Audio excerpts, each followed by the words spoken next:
cérebro, cerebelo, tronco encefálico e a medula espinhal.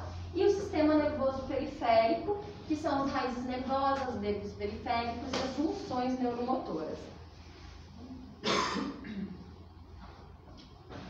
Então, quais são as funções do sistema nervoso central? Ele vai precisar detectar, transmitir, vai processar as informações que o corpo vai recebendo, seja por estímulo sensorial ou mecânico. Ele organiza e vai coordenar basicamente todas as funções vitais do nosso organismo, tanto de motora, quanto endócrina, quanto psíquicas. Então, quanto ao encéfalo, ele é dividido em prosencéfalo, que nada mais é do que o telencéfalo mais o diencéfalo, que é a porção mais rostral aí do nosso encéfalo. Ele vai ser uma das porções mais desenvolvidas e vai ser responsável por processar informações sensitivas, elaborar as respostas. É a principal parte responsável aí pela cognição do meu paciente. Ele vai ser dividido em córtex, hipocampo e núcleos basais. Ele então faz a consciência, que nem eu já conversei com vocês, e vai passar o comportamento que a gente vai aprendendo, vai ensinando para o paciente.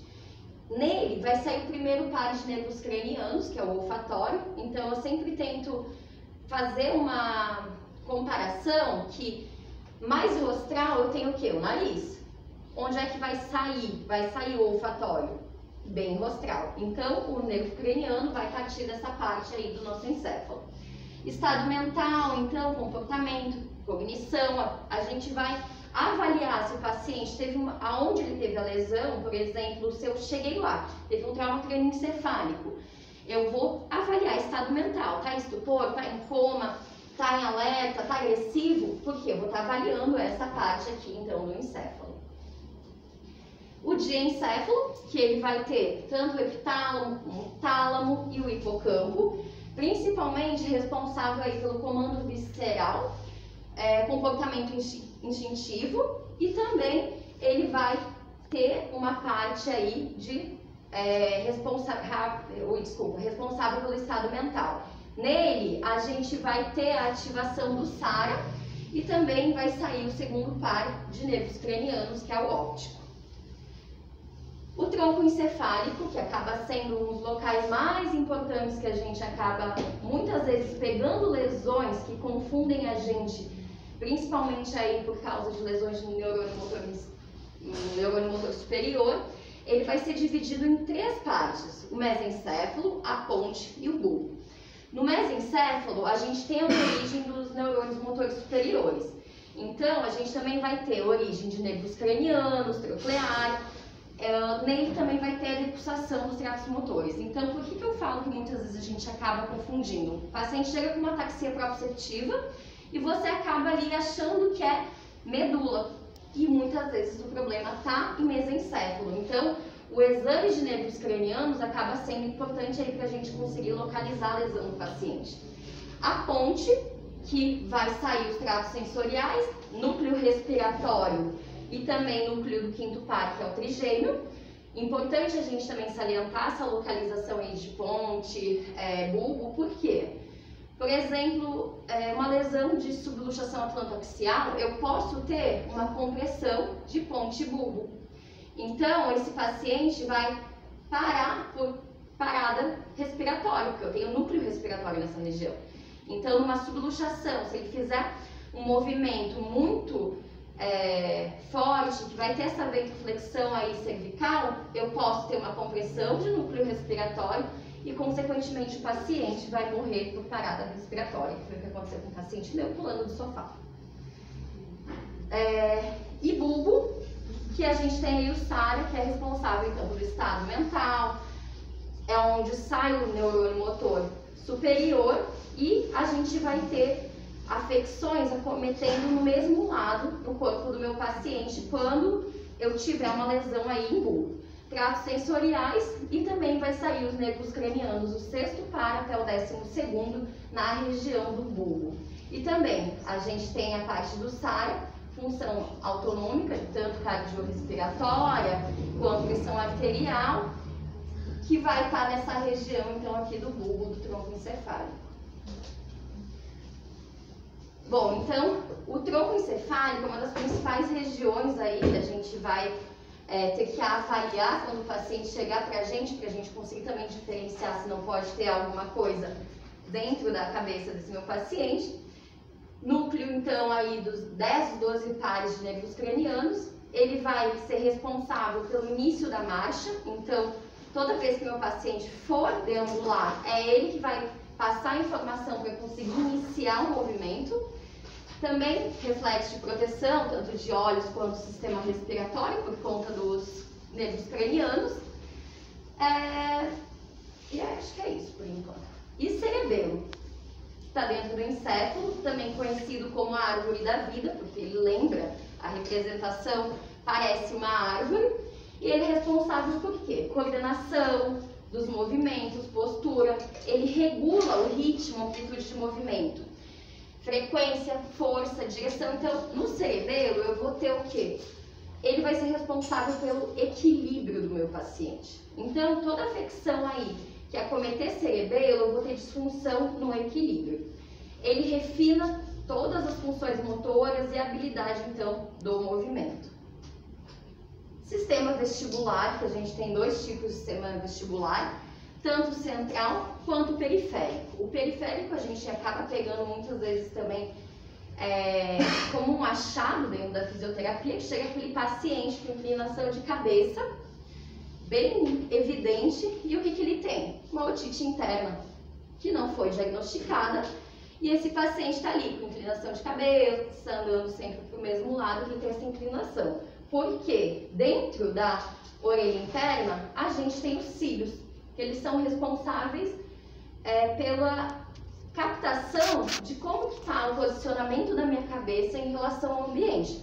Então, toda vez que a endolinfa movimenta ali dentro, ela vai movimentando esses cílios, eu vou passando a percepção do meu encéfalo, do meu real posicionamento.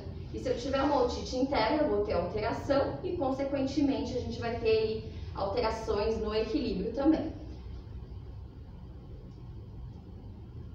As meninges, que a gente vai encontrar também no sistema nervoso central, nada mais é do que uma membrana fibrosa que reveste o sistema nervoso central e vai gerar proteção dele, vai dar um aporte vascular e nele vai também carrear o líquor. Quais são os tipos de meninge que a gente vai ver? Dura mater, que ela é mais externa. Por que eu coloquei a dura mater aqui também? Para a gente lembrar, por exemplo, em casos de DDIV, em que o paciente tem uma grande chance aí de ir para uma mielomalácia, atualmente já tem cirurgias de durectomia que eles fazem a remoção da dura mater da medula para tentar dar um alívio para que essa mielomalácia não consiga se desenvolver, porque a medula vai conseguir expandir mais dentro do canal. A aracnoide, que está entre então a dura mater e a pia mater, nela vai estar circulando o líquor. E com isso a gente vai ter a proteção do sistema nervoso central. E a pia, que é mais interna e delicada, que vai estar em contato direto ali com o encéfalo, medula, e vai fazer o aporte nutricional aí para o sistema nervoso. Aqui então a representação, a pia mater mais interna, a aracnoide e a dura mater. No sistema ventricular, por que eu coloquei aqui? Para a gente entender aonde é formado o líquor, que são os ventrículos dentro do sistema nervoso central. O líquor, o que ele é? Que a gente tanto fica falando, eu vou fazer um exame de líquor. Ele nada mais é do que um líquido que vai ficar circulando por todo o sistema nervoso central para gerar a proteção dele. Ele reduz o peso do encéfalo e com isso acaba ficando mais fácil até do paciente conseguir suportar o peso da cabeça. Auxilia também na homeostasia, da pressão intracraniana, excreção de qualquer toxina que possa ir para o sistema nervoso central. O líquor vai auxiliar na eliminação dela, vai carregar hormônios. O que acontece? Toda vez que eu tiver uma lesão neurológica, então, se eu pensar em alguma coisa infecciosa, inflamatória, eu vou fazer o exame do líquor. Por quê? O líquor é como se fosse o hemograma sobre o sistema nervoso central. Então, eu vou conseguir avaliar Se está tendo uma infecção, uma inflamação ali através do líquor, porque ele está circulando e tentando eliminar qualquer toxina que esteja presente no sistema nervoso central. Em relação à medula espinhal, então, continuando no sistema nervoso central, ela vai ser formada de substância cinzenta, em forma de H, bem no centro da medula, e a substância branca em volta, contrário do encéfalo. Lembrar o quê? Que segmento medular nem sempre vai corresponder ao segmento vertebral, que nem vocês já viram. A gente tem 31 segmentos medulares e 30 segmentos vertebrais. Por exemplo, qual região que eu acho bem importante salientar? Ali entre L4 e L5, vertebral, tá? Que a gente vai ter passando L4, L5, L6, L7 medular. Então é importante até pra gente na reabilitação entender o posicionamento dos eletrodos, porque é ali que está saindo a raiz nervosa de ciático, de femoral, então eu preciso entender aonde está saindo, qual segmento medular que está saindo o ciático femoral, se eu quiser fazer uma eletroestimulação adequada. Localização da lesão, que eu coloquei aqui para recapitular vocês hoje. A gente tem 4 locais para ocorrerem a lesão neurológica, né, subdivididos.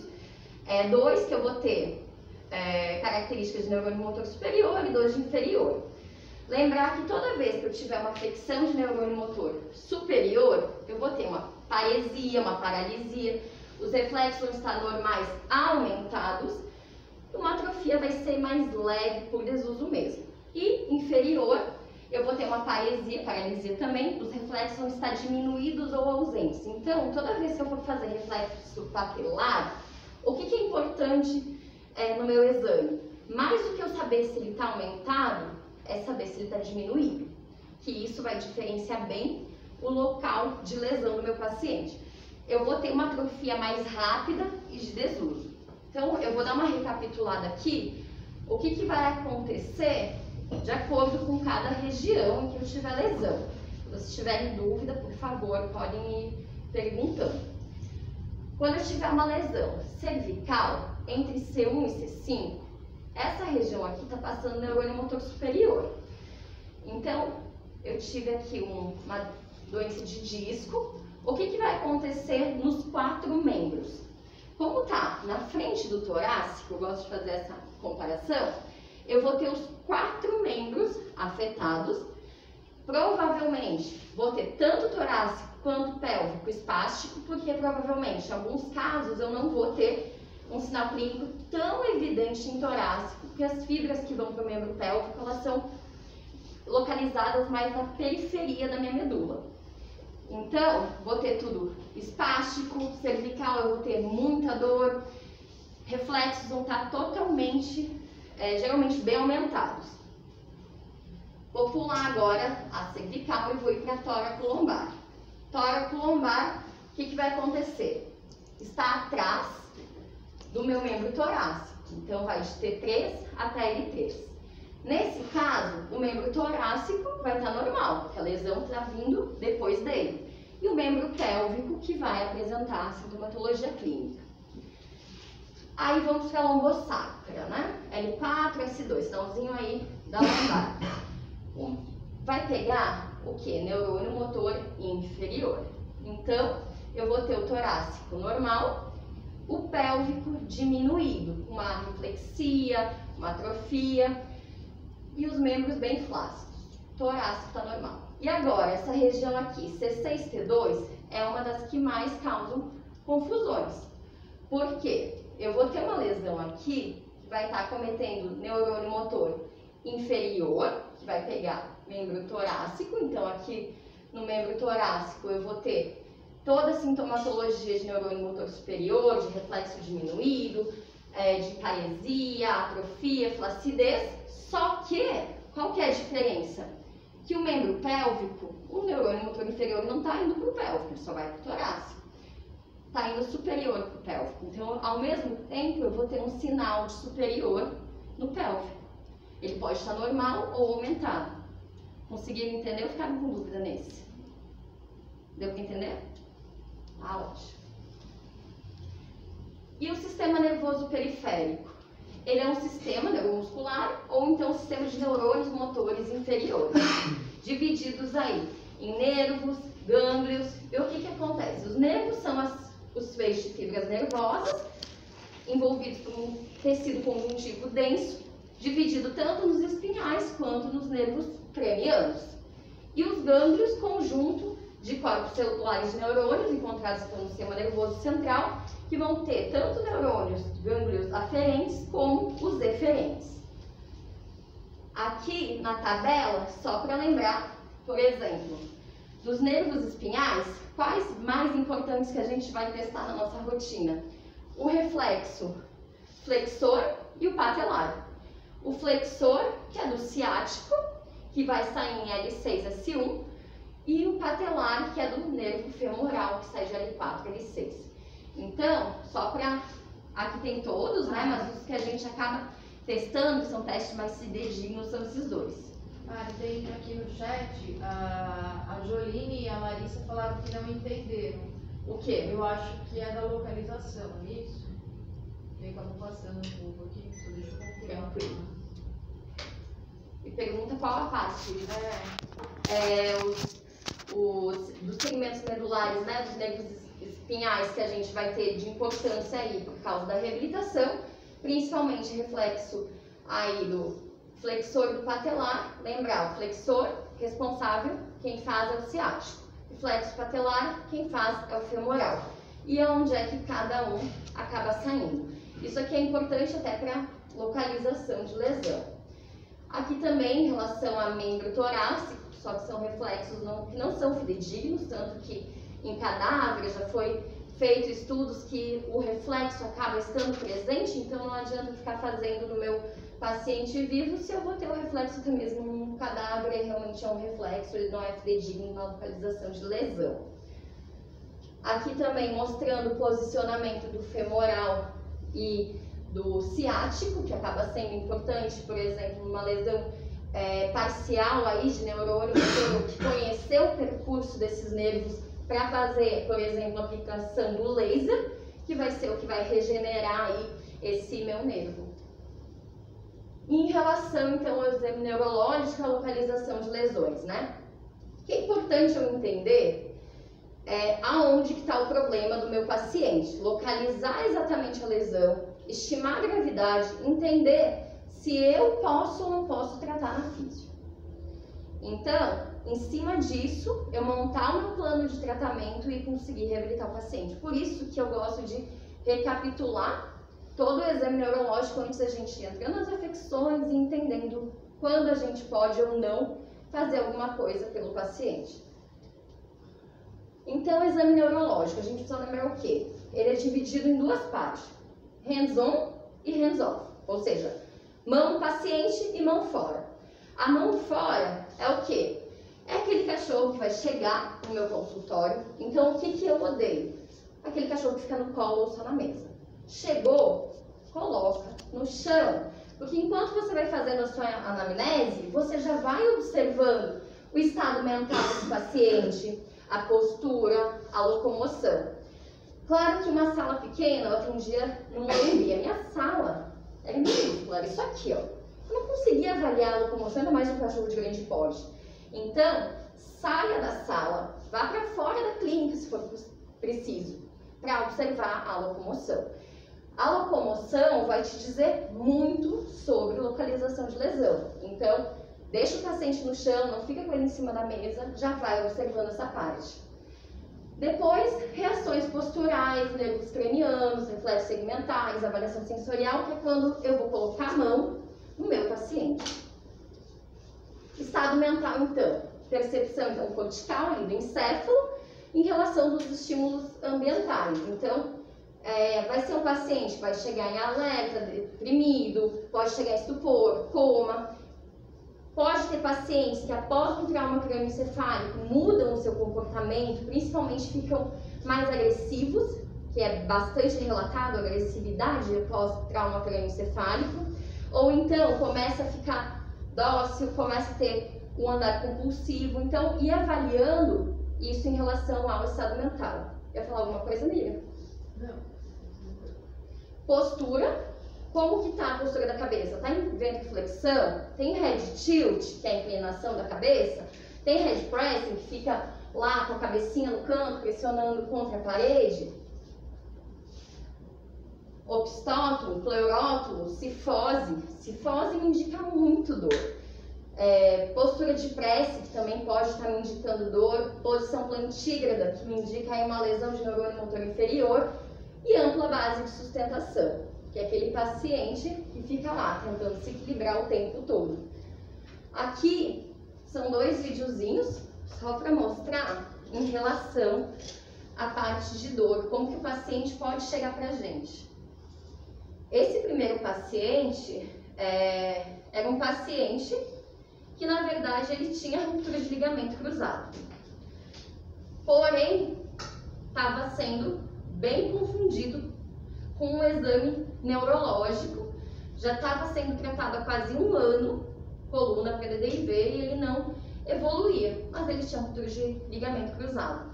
Já peguei mais de um com ruptura de ligamento cruzado bilateral, sendo tratado para coluna, porque o cachorro não anda, ele se arrasta. Então, as pessoas acabam confundindo. E essa segunda paciente aqui, característico, a cifose aí, de dor na lombar, aí, toracolombar dessa paciente. Essa daqui também tinha tudo. Postura Schiff-Sherrington, que se chegar para vocês, vocês precisam saber o que isso significa. O que é postura de prece? Postura de prece é o paciente com a cabeça mais reclinada e agachado, que é uma posição antálgica também. Postura de Schiff-Sherrington, então uma lesão por compressão aguda e severa no segmento toracolombar. Então toda vez que o paciente chegar em Schiff-Sherrington, ele vai ter o quê? Flacidez inicial em membro posterior e paralisia espástica só depois de já ser muito crônico o problema. E o membro torácico vai estar como? Espástico. Então eu tenho paciente com membro torácico espástico e o pélvico flácido. Por quê? Porque eu vou ter aqui interrupção das border cells, ou seja, são células localizadas na periferia da minha medula. E elas vão fazer o quê? O neurônio motor superior vai inibir o inferior no pélvico, ele vai ficar flácido, e ela também vai ascender para torácico. Ela faz uma bagunça no meu sistema nervoso central, ascendendo para torácico e ficando espástico. É uma posição bem característica, então quando vocês verem, vocês vão pensar direto numa lesão toracolombar, porque é bem fora do comum você ver uma posição assim com o torácico tão espástico. Vocês vão ver, algumas pessoas até confundem o torácico, parece uma tetania, porque o paciente realmente não consegue flexionar o membro. Locomoção, se ela está normal, quais membros são afetados, se é só o torácico, se é o torácico e o pélvico. Se esse paciente tem uma paresia, uma paralisia, é ambulatória, não é? Tem uma ataxia ou é uma claudicação? Ambulatório, sim ou não? Se esse paciente anda ou não. Ele anda em círculos, tem algum apoio da pata de forma errônea, tem uma dismetria, que é um passo não normal, por exemplo, aumentado, tá arrastando, tá caindo, parece bêbado. Paresia, que é uma fraqueza dos membros, que vai ser uma deficiência, então, aí em conseguir produzir o movimento. Uma paralisia ou plegia, que é completa inabilidade de realizar o movimento. Então, é aquele paciente que chega sem conseguir se movimentar. Ataxia, que é falta de coordenação nesses movimentos, então, ele vai ter uma incoordenação motora. E ela tem alguns tipos, que é importante a gente lembrar. A ataxia proprioceptiva, que ela é a perda do senso de posição do corpo em relação ao ambiente. Geralmente esse paciente vai ter uma ampla base de sustentação. E é aquele paciente, se você colocar, principalmente num piso mais liso, você vai ouvir a patinha arrastando, as unhas arrastando no chão. Ocorre, então, principalmente pela lesão medular e também pode ocorrer em lesões de tronco encefálico e tálamo córtex. Por isso que eu lembrei para vocês ali, quando eu fiquei falando bastante de ponte, que pode acontecer quando eu tiver esse tipo de lesão. Ataxia cerebelar, que eu vou ter uma dismetria, ou seja, ele vai ter uma incoordenação na movimentação do passo, então não vai conseguir ter um sistema de equilíbrio adequado, então ele vai ter um passo bem coordenado, como se fosse aquele passo lá de ganso, que algumas pessoas falam, e ele pode ter aí tremor de intenção associado, não é aquela coisa assim, ó, só vai ser ataxia cerebelar se ele tiver essa dismetria associada com tremor de intenção.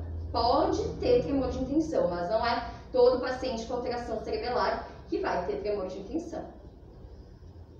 E a ataxia vestibular, que é o desvio de marcha, quedas para um lado, rolamento, andar em círculo, oscilação de cabeça, porque está atingindo o meu sistema vestibular. Como se fosse uma labirintite no ser humano. Então a gente acaba comparando com a labirintite. Aqui, uma paciente com ataxia proprioceptiva, ergue suas hemivértebras.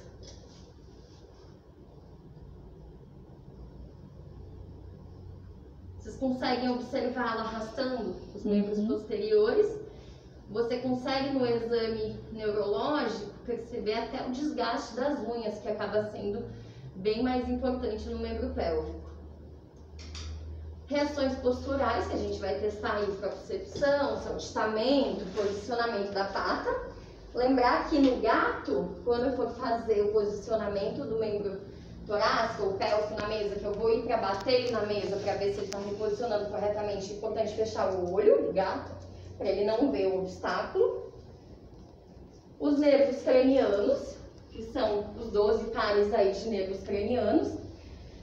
Lembrar dos sensitivos, ou seja, só vão fazer parte sensitiva o número 128, que é o olfatório, óptico e o vestíbulo coclear, parte somente sensitiva, ou seja, por exemplo, o óptico capta a luz e vai fazer aí a contração pupilar. Os motores, que são esses que estão aqui na lista, e os mistos de trigêmeo, facial, glossopalíneo, juival. Eu não vou entrar tão especificamente em todos, mas eu coloquei nos slides, a Miriam vai enviar para vocês. Qualquer dúvida que vocês tiverem, tá aqui a função de cada um desses nervos.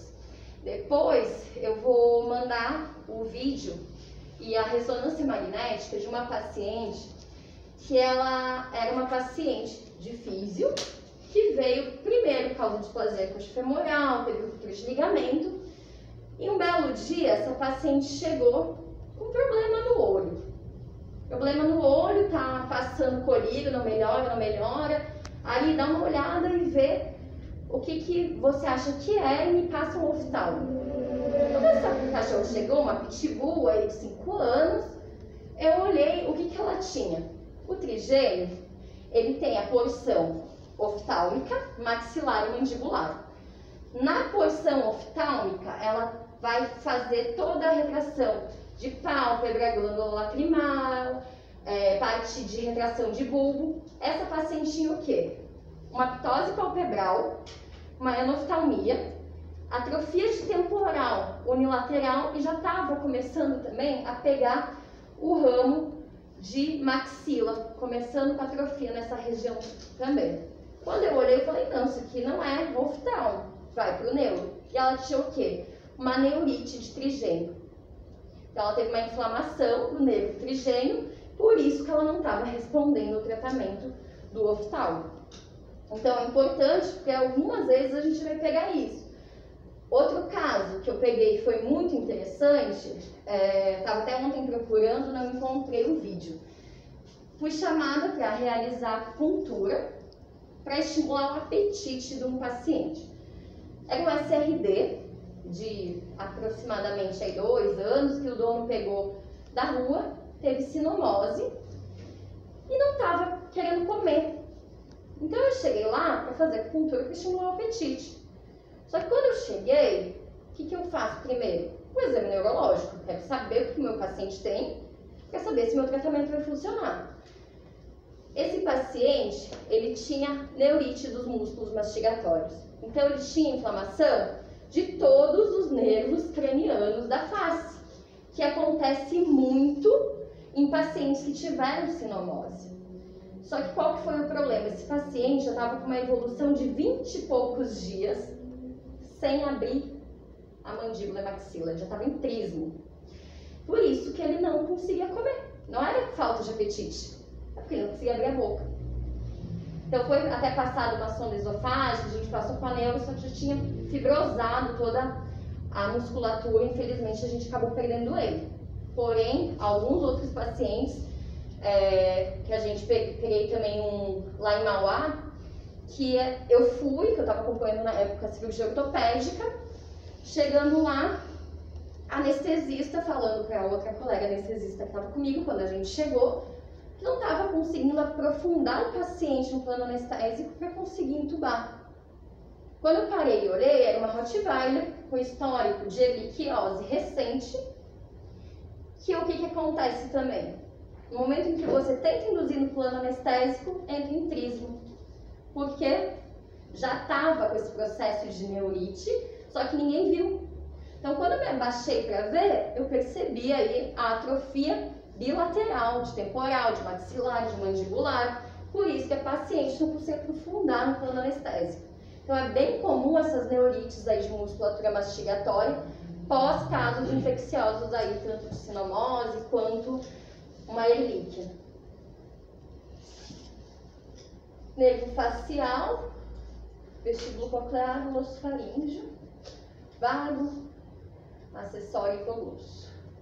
E aí depois, se vocês tiverem alguma dúvida, eu não vou me aprofundar muito nessa parte.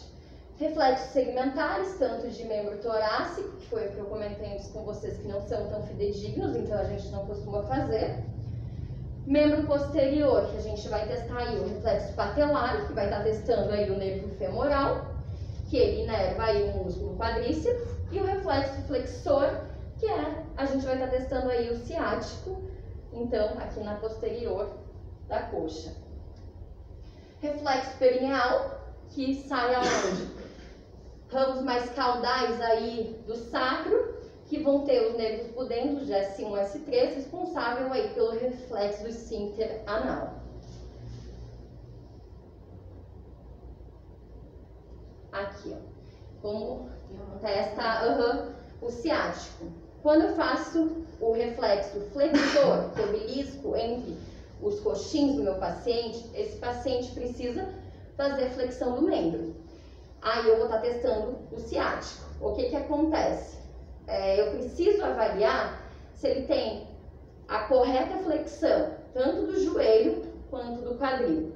Então ele tem que ter todo o movimento bem feito. Acontece algumas vezes o paciente só flexiona o joelho, ele não faz todo o movimento. Então você tem que avaliar bem todo o movimento aí do reflexo de retirada. O reflexo tóraco-cutâneo, que o que acontece?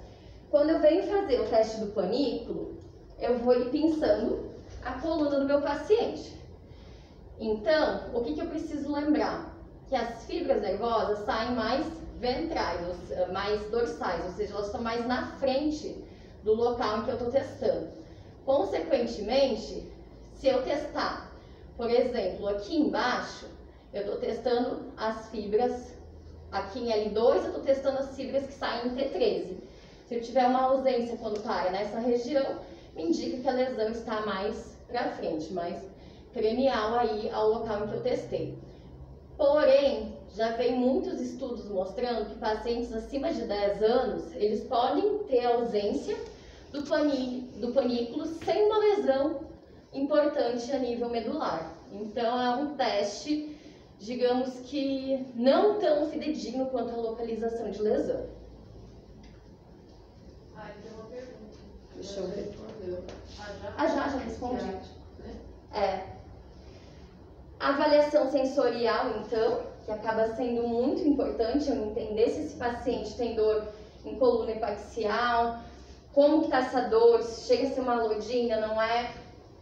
Avaliar a dor superficial e dor profunda, que isso daqui é um fator prognóstico no meu paciente.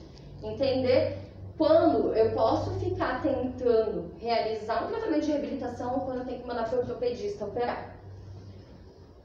Aqui, então, que vocês já devem ter visto também, a parte de posicionamento das fibras na medula. Então, a gente vai ter as fibras de propriocepção mais na periferia da medula. Então, aqui em volta tem fibras responsáveis pela propriocepção, um pouco mais interno, fibras de função motora, pouco mais interna ainda, dor superficial e bem no meio, dor profunda. Então, da mesma forma que eu vou perder, que vai começar a perda de propriocepção, função motora, dor superficial e por último a perco a dor profunda, quando o paciente estiver retornando a andar, o retorno vai ser o oposto da perda. Então, perdeu superficial, evoluindo bem, volta superficial. Depois vai voltar a função motora. E a propriocepção é a última fibra aí a ser recuperada numa lesão medular. Aqui então a neguinha. Vou passar o vídeo e eu quero que vocês me falem se ela tem ou não tem dor profunda.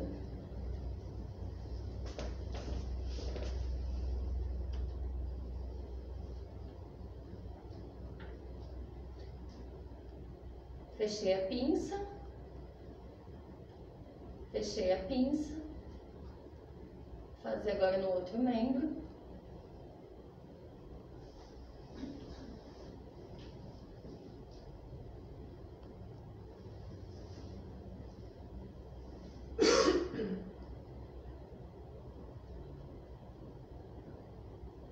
E aí, ela tem ou não tem?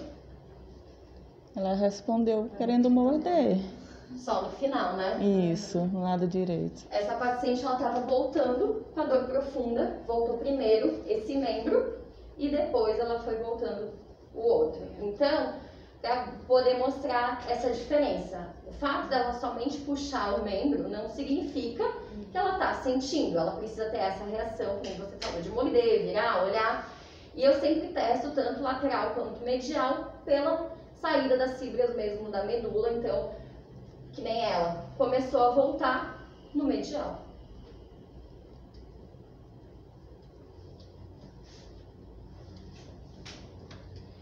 Então, paciente neurológico chegou. Ui, aumentou aqui. É, o cabelo dele.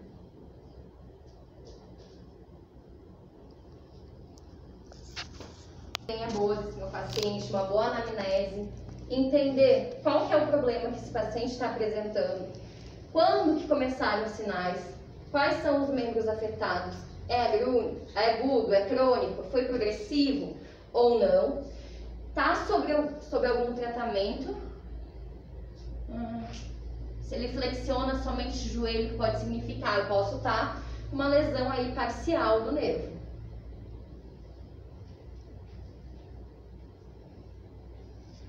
Pelo trajeto que o ciático faz, Bruna.